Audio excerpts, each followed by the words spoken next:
So, thank you, everybody. It's a pleasure to be here. I haven't done one of these for ages. It's very relaxed, very informal. Just ask questions, and like we say, we'll go through it. I'm going to stay seated for this one. I want to keep it informal and relaxed, and we'll share ties at the end. Yeah.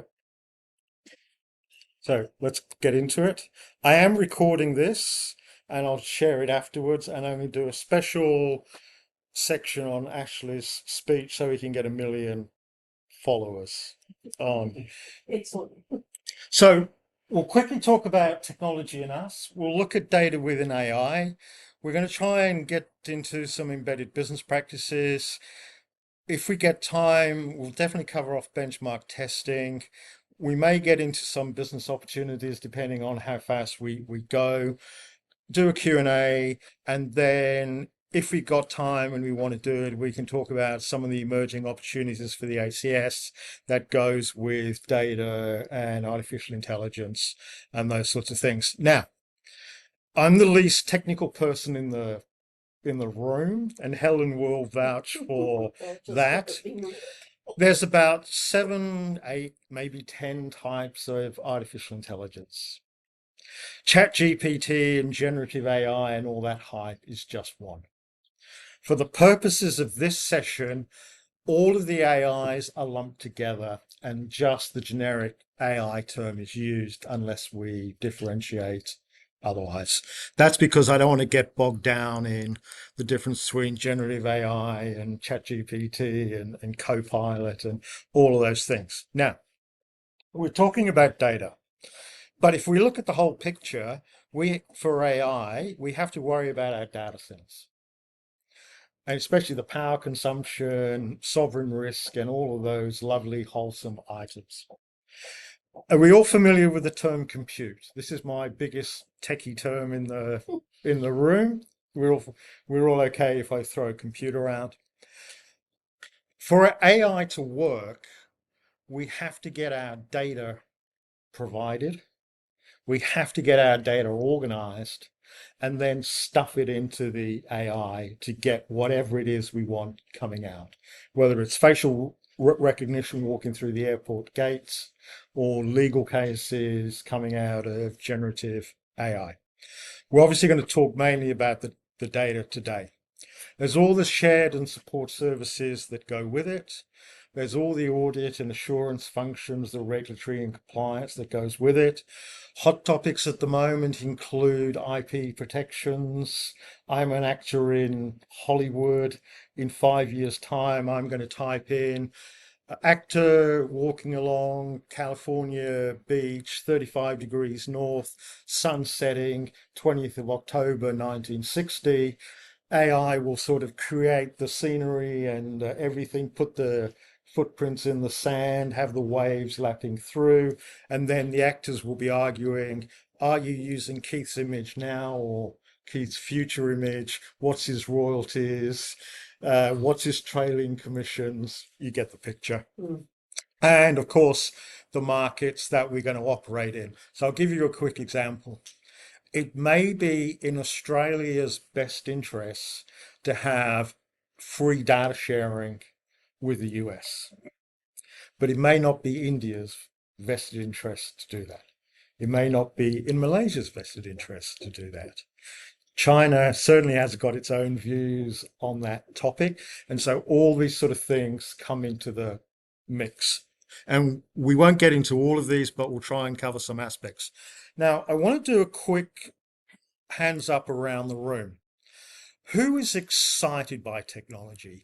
Who feels confident and its opportunities and great things are happening? Put your hand up. So 5, 6, oh, 7. Healthy skepticism. I love that. Who's concerned about technology? The rate of change, the disparity, rich and poor, that sort of thing. Again, pretty much everybody in the room who's split. Who feels that they're not supported? Who feels that they don't know where to go for things? Who feels that they're being left behind? Mm. Who feels that they're struggling for support? Just because I put my hand up, I'm just for illustrative purposes only. Yeah. Now, I've done this for about half a dozen talks. And for every talk that I've done, whether they're 20-year-olds or Rotarians, the older people will get that joke, hopefully.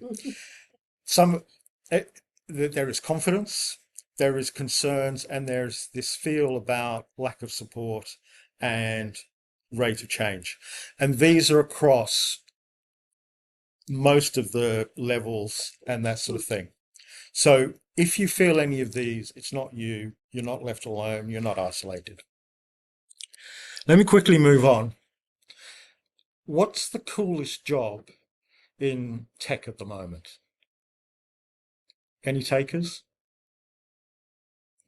Students. Almost. Students, you've got your career ahead of you. What's one of the coolest jobs in technology at the moment? Sounds like civil engineer. Yeah, or keep going. Any others? Design, maybe? Sorry? Yeah.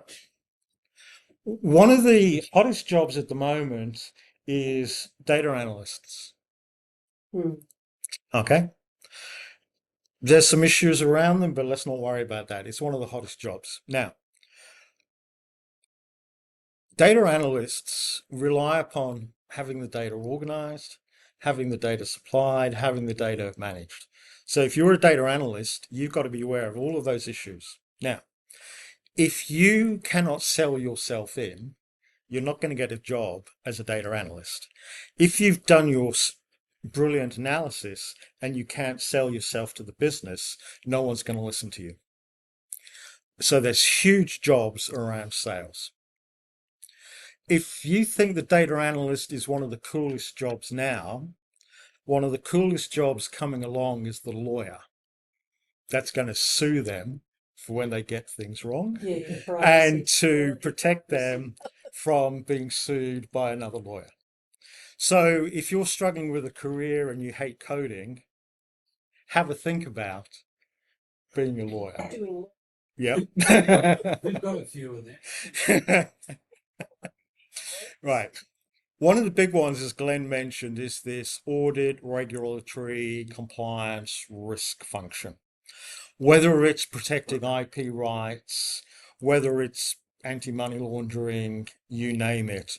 This is a big area that's going to come up within AI as we go forward, and especially within the data that goes within it. And of course, finance.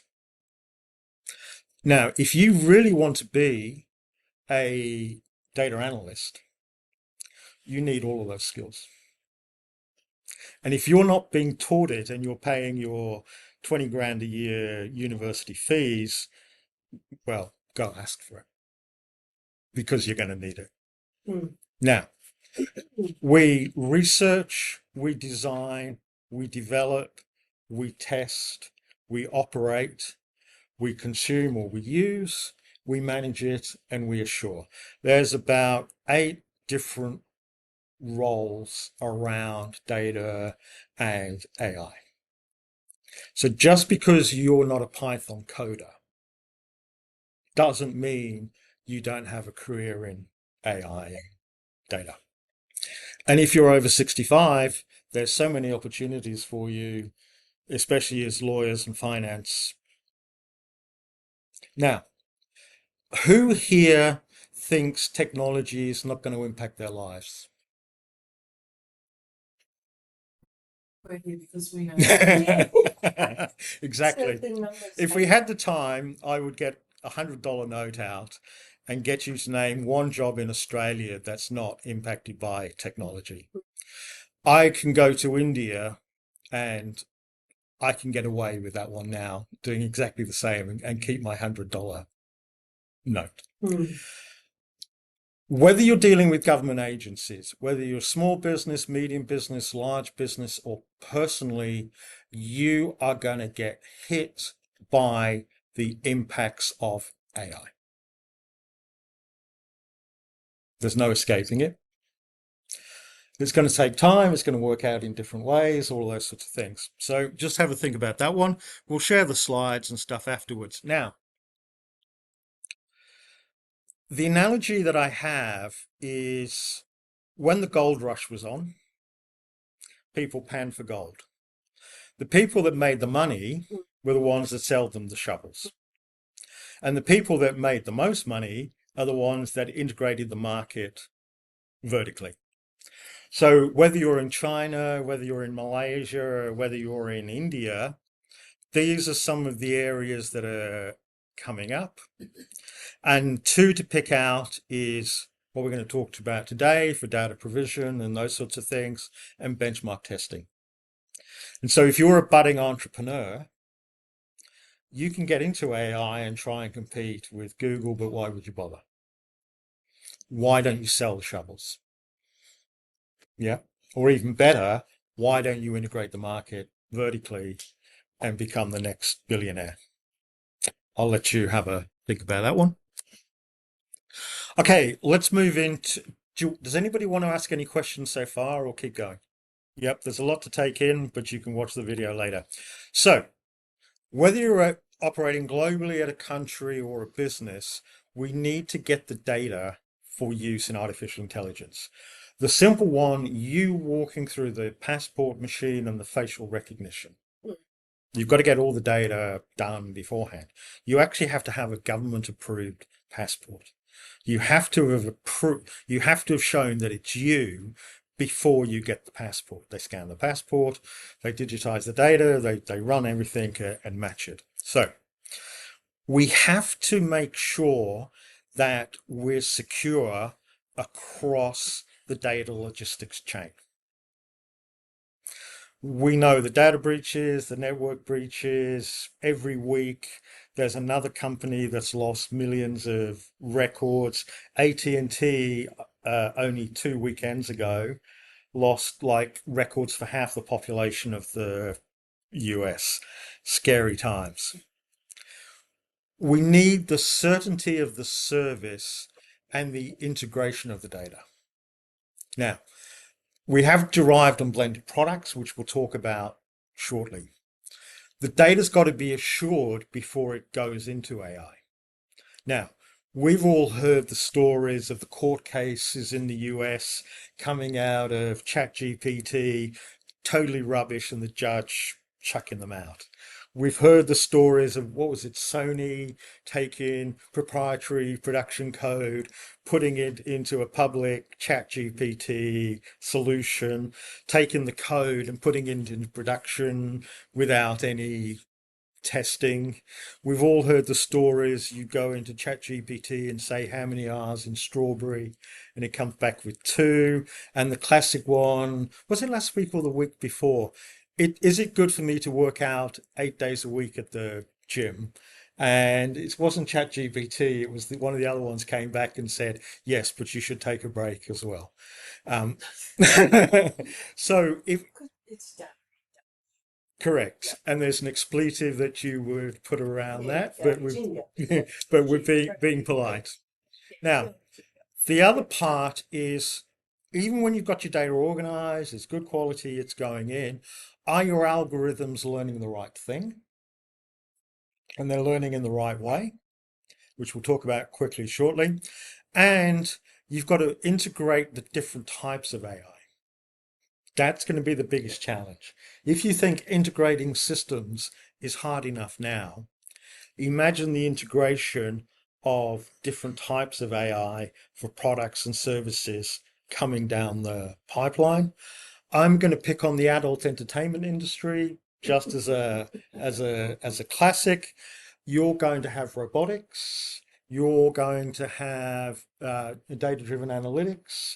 You're going to have voice response, and who else knows what as part of adult entertainment.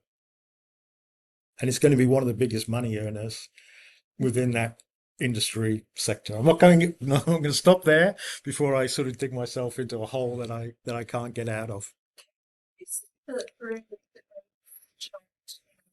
Is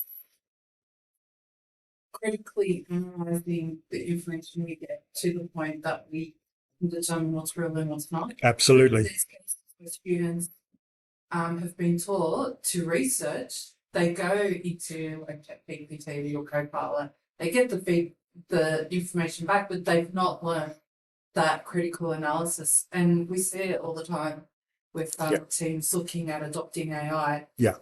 Really not thinking about some fundamental biases questions. That's right. Park the politics, park budget, resources, regulatory, and that sort of thing. Coming down to the individual use, it's the quality of the data, the access to data, the assuring of supply, continuity of supply, because without it, the algorithms are useless. And the assessment ability, they wouldn't understand the what That's right. And this is where we need to do all the skilling, all the training, all the awareness. We have to do government policy. We have to change regulations to do it. And again, it's funny, when I was in India in January, a student asked exactly the same question. And my response to them is, if you're not being taught how to understand and manage data and understand how to use AI, go ask your money back from your lecturers. Sorry, lecturers in the room, but you're coming into a society where if you don't have those skills, you are going to get into trouble. But this is happening. I know. Before you. I know.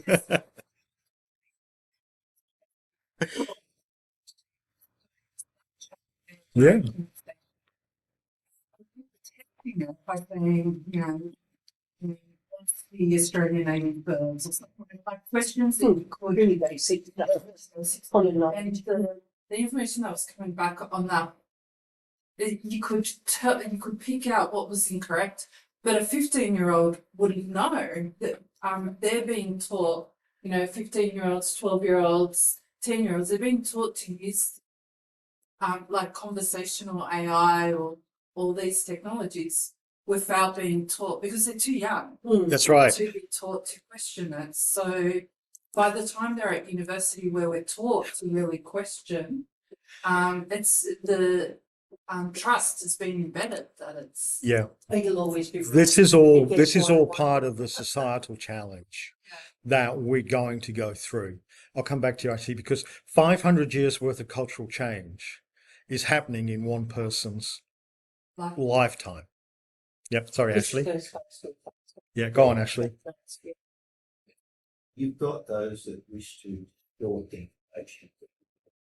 Yes. You also got altering documentation. Yes. There is a particularly under law in both countries, you have protected characteristics.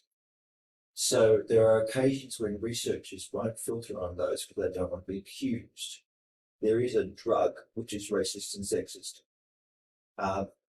The researchers couldn't find it, but the clinicians knew it must exist because they had patients who were alive. So the result is this particular form of lung cancer. There's 2 people in this room who could benefit from that particular drug. It is sexist. What's particularly interesting, and this is challenging for me because I've been around the medicos for a long time, if you are a human female between the ages of 20 and 50 and you have this particular form of lung cancer at a particular stage and you are European, well, you're dead. If you're African, you're dead. If you're South American, you're dead. If you're Asians, congratulations. Now, what is the physiological difference between the Asian female and the European female such that a drug will save you if you're Asian, but not European? And yet they did not filter for that because they did not want to be accused of being racist or sexist. So we can have indoctrinated biases as well as others. And I'll give you a classic on that one. If you go to Manila, there are more women in IT than men. If you were to stuff resumes in Australia into AI, let's just say generative AI for this example, it would recommend you hire a man.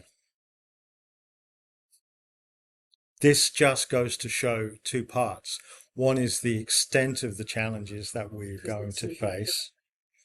and how do we manage the data to feed in? And we'll talk about benchmark testing in a minute. Moving on very quickly, across the stack, you've got the stakeholders, the product and services, data, compute, and all the data centers, and infrastructure, the audit and the risk and that sort of thing across it, which we've sort of covered off before. Now, one of the big ones that we face is how are we managing our risks around data? Whether you're Westpac, whether you're a country, you have sovereign risk around your data. There's the strategic risks to manage, all the economic risks, the environment risks, and the societal risks, which we've started to allude to. If you're doing your technology degrees at the moment and risk management is not part of your technology degrees, you should be worried.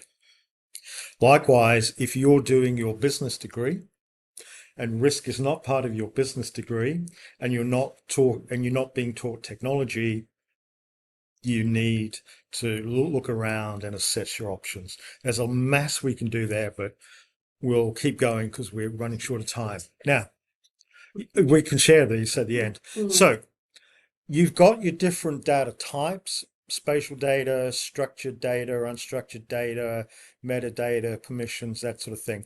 Unstructured data is Word, email, that kind of documents, that kind of thing. Structured data is pretty much anything that's in a predefined format, whether it's flat files or databases.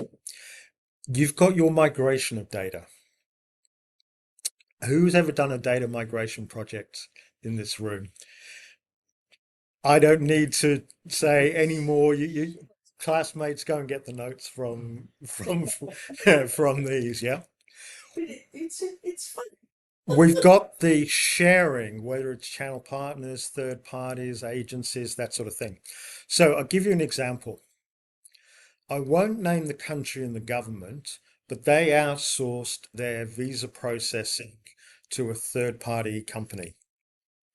That third party company went bankrupt.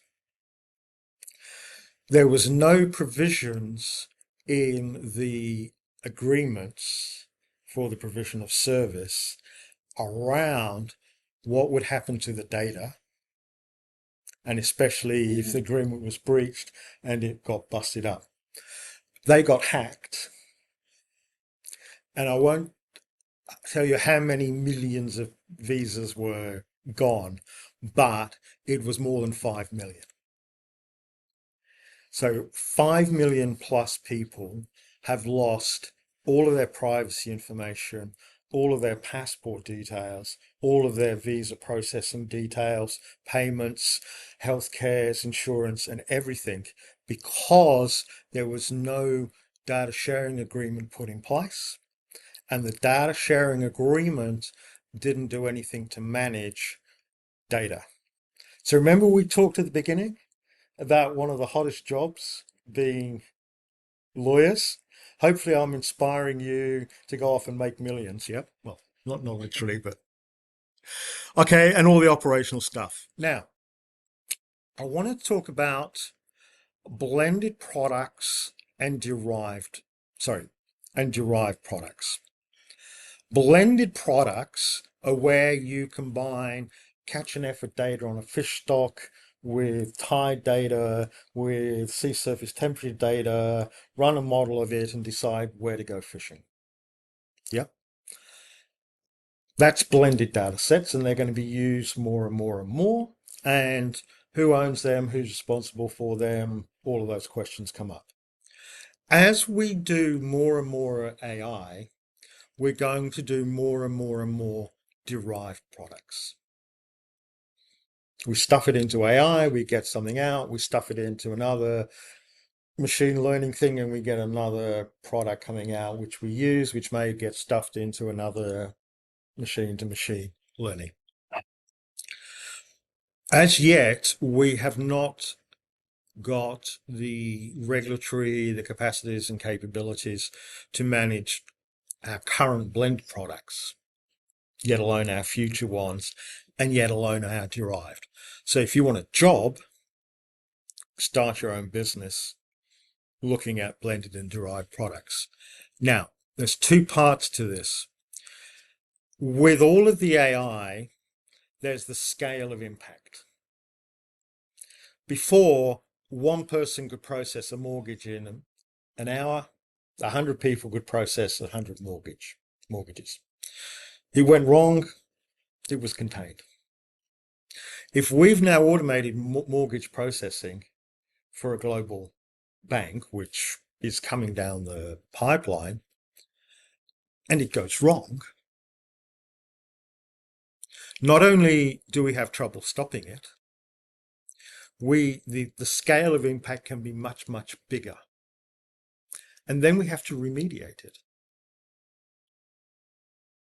So, Glenn, do you get a refund? What happens? Yeah, you're now ringing up the bank's call center and on hold for 24 hours before you get a response. And I'll give you an example. You can get an app, scan your hand, and tell you whether you've got skin cancers. Yep, they're there now. The efficacy of them, let's not worry about.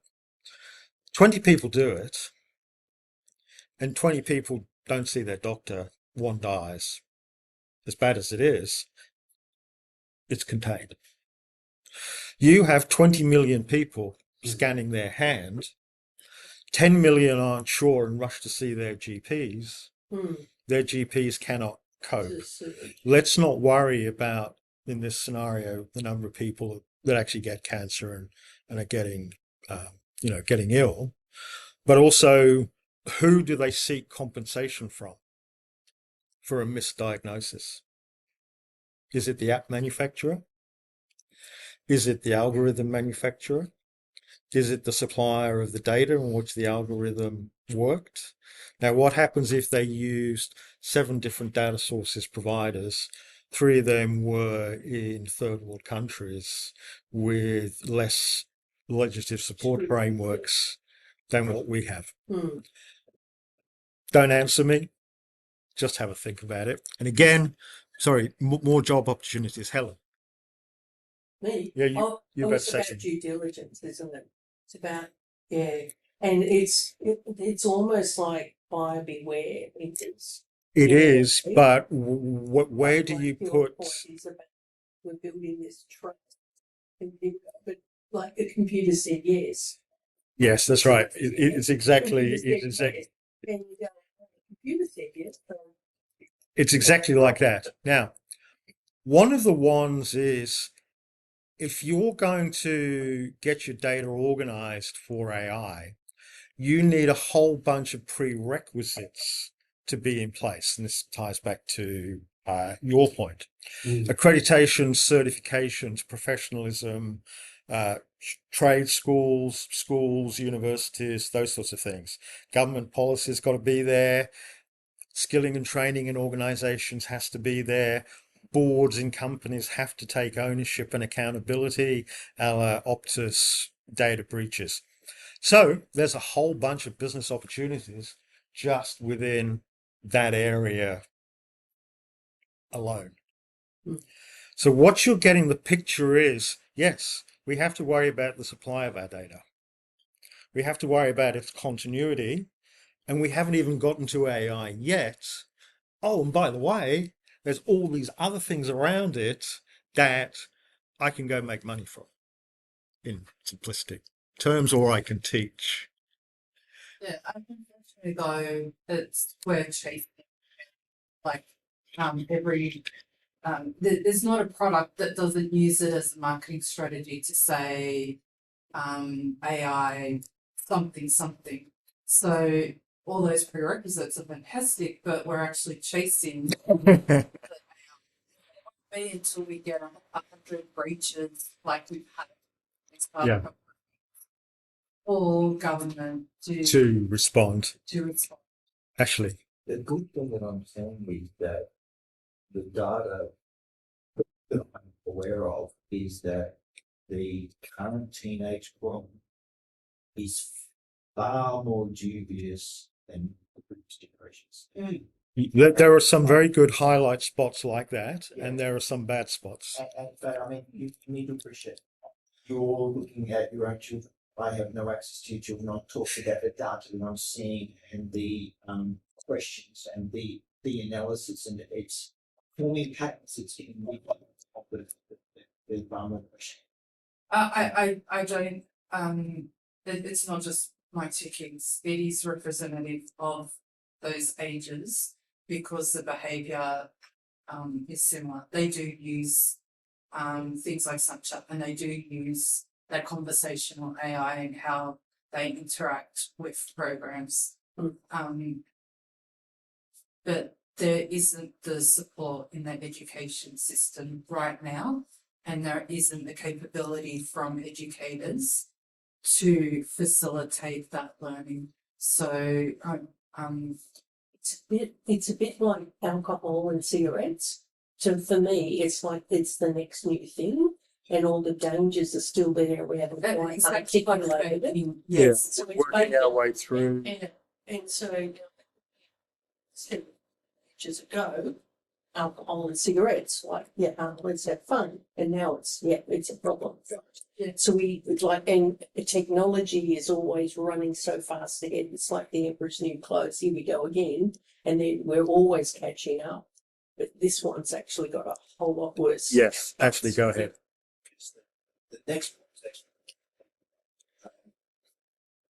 I find it disappointing that attitudes still suck and have. And what I mean by that is there's a body of data in New South Wales, Yes. which is known to be faulty. Government data, it is huge. It is cause of death, and it is known to be so unreliable. Don't start the clinicians in the research space. Yeah. But there is no will to correct it, and yet legal decisions, laws are based on that data, and it's known to be faulty. Yeah. So even before we put something like AI on top, That's right. we've got issues like that have been around for decades. Yes. And that's sort of We've got- attitude is not there to No, we've got these challenges and all these legacy issues are there. Just to aim for the younger guys very quickly. A insurance broker friend of mine, when I talked to him about this, she said, "Don't worry. It'll all get fixed when the insurance premiums go through the roof and they're forced to pay up." And a lawyer friend of mine said, "Don't worry about it. Boards will get their act together when they get sued." Now, on the one hand, they're 100% right. On the other hand, it's not very comforting.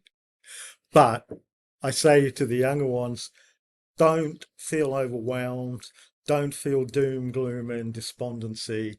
This is one of the most exciting, dynamic times in human history.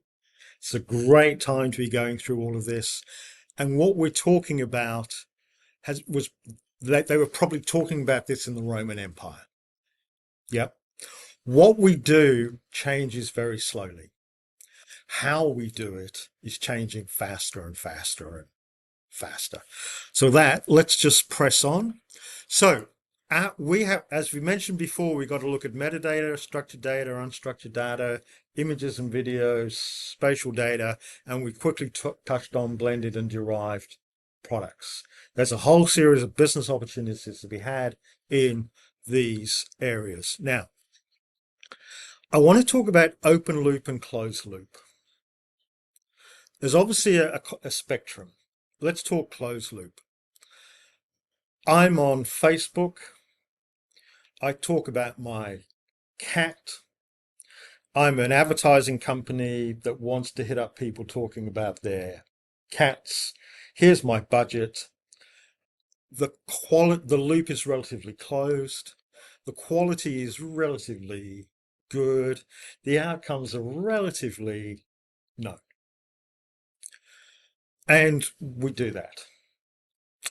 Let's pick Google. Google stuffed in something in, what was it, Czech or Slavic, and tried to get it translated on the fly and then stuff it into AI, and it got a totally different meaning coming out. It was a famous case about 9 months ago. Open loop is where we're getting data from multiple sources, multiple jurisdictions, different data types. They're highly variable in quality and that sort of thing. As we moved from the highly closed loop to the more and more open loop, the complexities we have and the challenges increase. And if you look at ChatGPT at the moment and Copilot and that sort of thing, they are struggling with closed loop. We're going to get there. And there's going to be a lot of research done. There's going to be a lot of money spent. There's going to be a lot of business outcomes to be had, a lot of societal change. But if you just take where we are with generative AI now, we are struggling with quality within closed loop. Because it's harvesting what's there now, and what's there now isn't that strong. Correct. But it's massive to build the whole thing. Yep. Okay. The next yawn topic is records, archiving, and that sort of thing. As soon as you talk to me about this, I fall asleep. Yeah. This is the good stuff. But let's say in certain jurisdictions, you have to keep records on a court case for 50 years or 20 years, whatever it is. So there's all these records management issues. Now, the really interesting one, which is starting to come up for you guys, is this. We've stuffed it into AI and it's given us answer A. We've come back half an hour later, the algorithms have learned differently and they've now come up with answer B. And we've done the same and we've got answer C. We now go into court, for whatever reason. Is it A, B, or C? How do you track it? How are you going to keep your audit logs? And all of those great, wholesome things. So if you think being a librarian is boring, you think managing state records is boring with me, you're going to have one of the most interesting jobs going forward. I can actually speak to Yeah. goods management because that's one area that I've worked in. And one of the challenges we have in records management is that the legislation and all the authorities around how we manage records is based on paper record, where you go, yes, this is a record of who's signed in. But the problem is everything is so digital now, and then you have logs of the records. So what becomes the record? Are you just keeping this, or are you now keeping this and the thing that said you access this, and then the thing that says we captured a log of you accessing it, and then you then going and writing, and so it becomes so complex because all we look at now are logs of components of a record. And how do you decide what becomes the record and what you're retaining and what's the evidence? Yeah. So it is actually one part.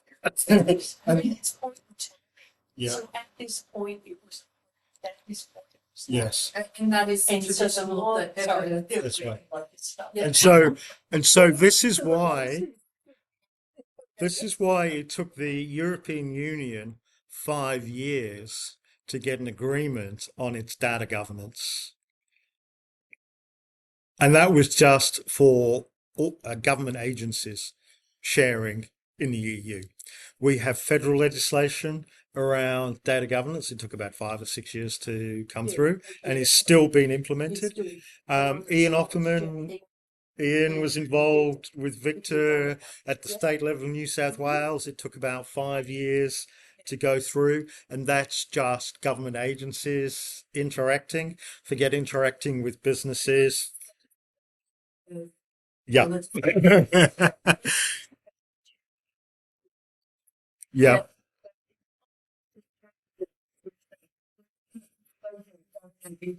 Have that maturity, So, This is why, yeah, this is why this is such an exciting time to be getting into this, because it's much, much more than writing Python code.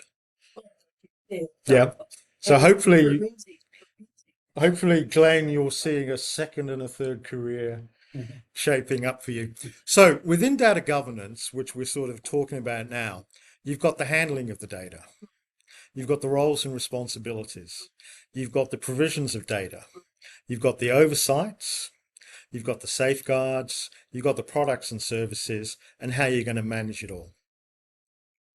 And then if you look at the elements, you can put 60, 50, 40 elements against these core 7 themes. So if you're doing your university course and you're being taught how to handle data, if you're not being taught anything on roles and responsibilities, management of oversight, safeguards, again, it's a big area for you to get into. Let's skip a couple of slides because we're running short of time.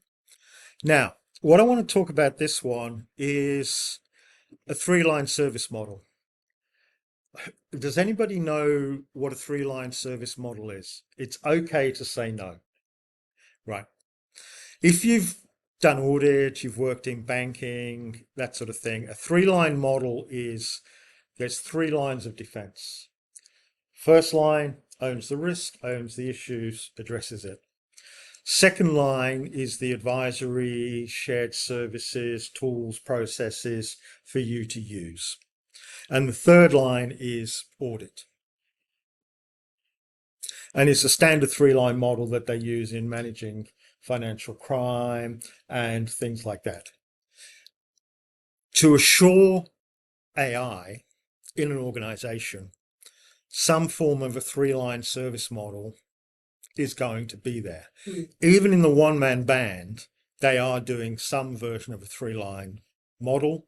And obviously, if you're a 33,000 employee company globally in a highly regulated industry like banking, it looks very different.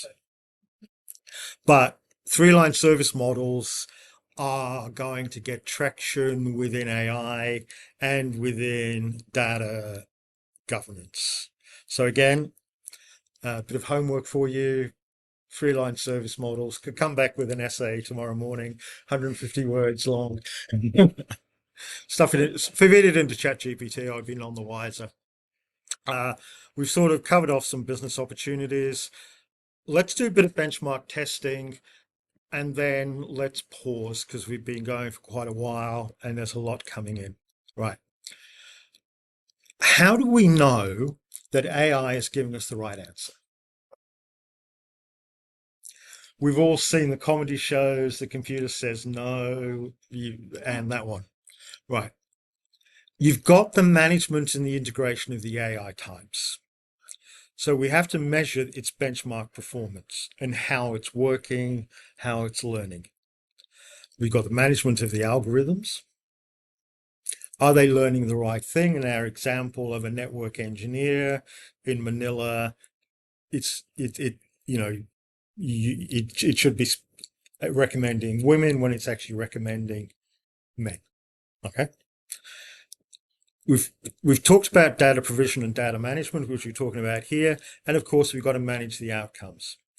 And it's management of the business risk. Now, you can see benchmark testing being put in place. It processes a bunch of mortgages, stops.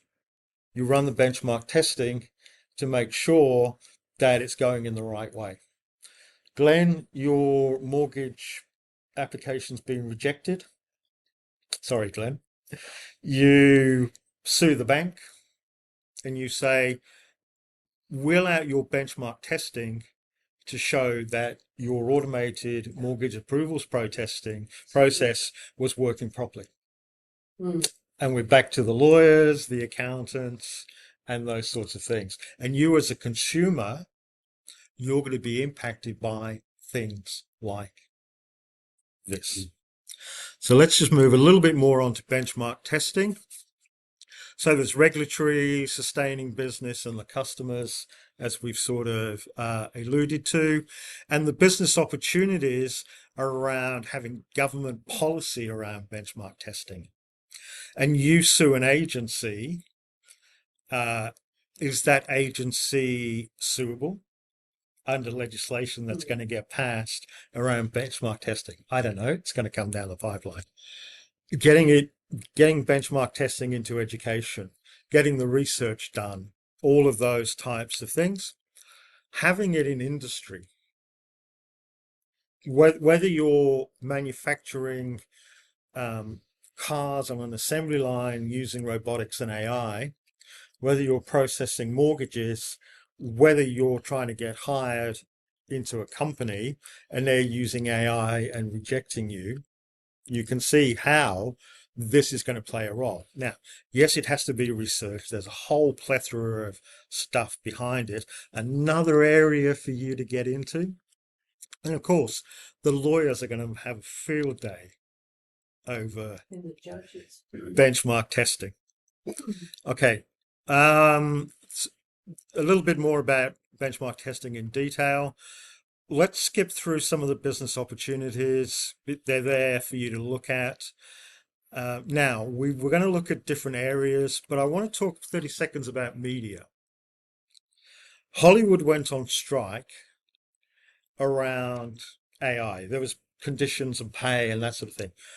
Why? Because you can see in 5 years' time or whatever it is, when you write a script, you describe the scene and what the actors are going to say.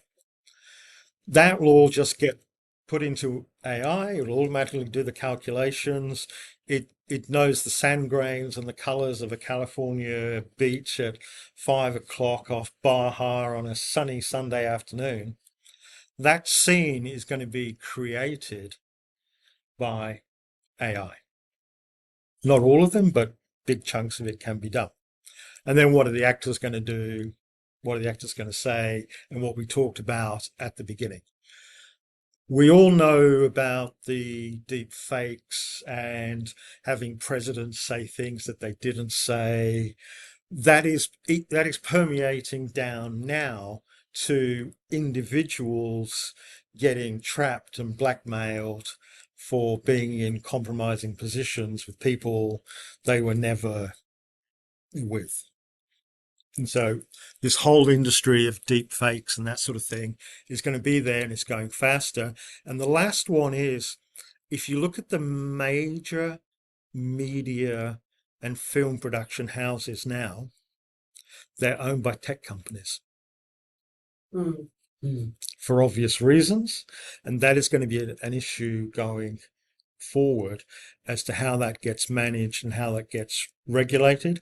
Facebook has already been sued around the damage done to children. There's been that case in the US where Facebook changed the algorithms one way and it did less harm to children. And then they changed it back and it was more profitable and they did more harm to children. And that's grinding its way through the US system. So all of these things are coming down the pipeline. Let's not health records, which a couple have mentioned here. Patient records being the central element that's needed. How do we anonymize and all of those sorts of aspects? So there's a whole area around data within health records. Ashley. Again. It's cheaper to engage a general practitioner rather than a specialist to make sure the data's clean. Yep. And then try and do treatments on that. The other one, I have been told to my face by a big data specialist that where date and time of death is missing in the data, they have a high degree of confidence that they can reproduce it. When I spoke to a clinical researcher on that, she had a very strong opinion.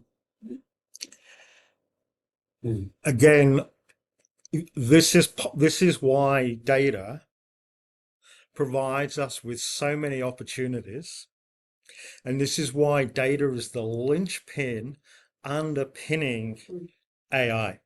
There's a link there for some more details. Let's pause for Q&A a little bit more, and then can we do 2 minutes on the ACS? Which way? Any questions, any comments on anything that we've covered at a rapid rate so far? I'm going to expand on what Ashley just said, and that is of the health record data that we do actually have access to in devices. But there are communities that we're not collecting health data from. So the fact that we're making decisions on the health data that we actually have really doesn't represent actual situations. So one of the problems is Indigenous communities do not trust government, and they do not trust,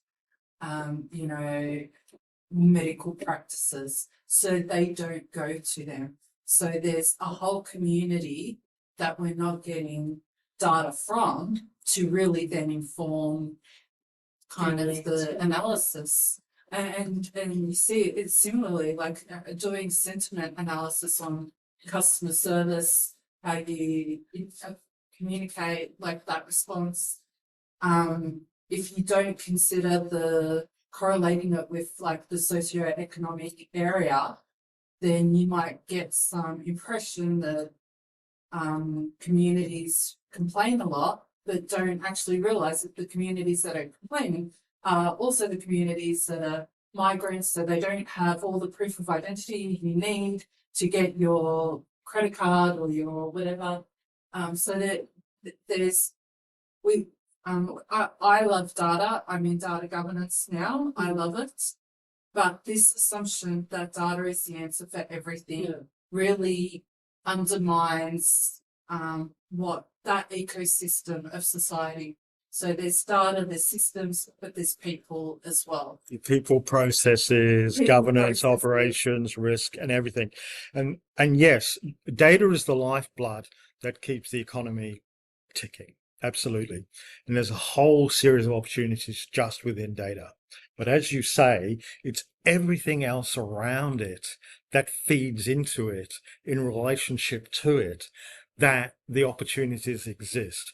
And that's why data feeding into AI provides us with so many opportunities and so many challenges. Let me just skip forward. Now, this has been relayed to me by various people. This isn't my thoughts. So we have run the business and changed the business. Run the business is we keep processing insurances, and change the business, we make the business better to process the insurances, right? And there's a trade-off to get that done. At the moment, we're about the provision and management insurance of technology. That's what IT departments do. That's mainly where the ACS focus lies. It's not a criticism. It's what it is. Now, the ACS can't do much in technology, data, and operations. It can't do much in products and services. It can lobby for some government regulation, but it can't really do much. The one area that it can get into is skilling, training, accreditation, certifications, and all of that. Now, it's the accreditation and certification of data professionals, information professionals. Yep.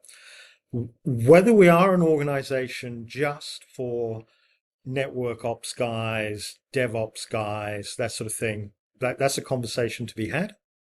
And the conversation is, are we meeting the emerging professionals for information?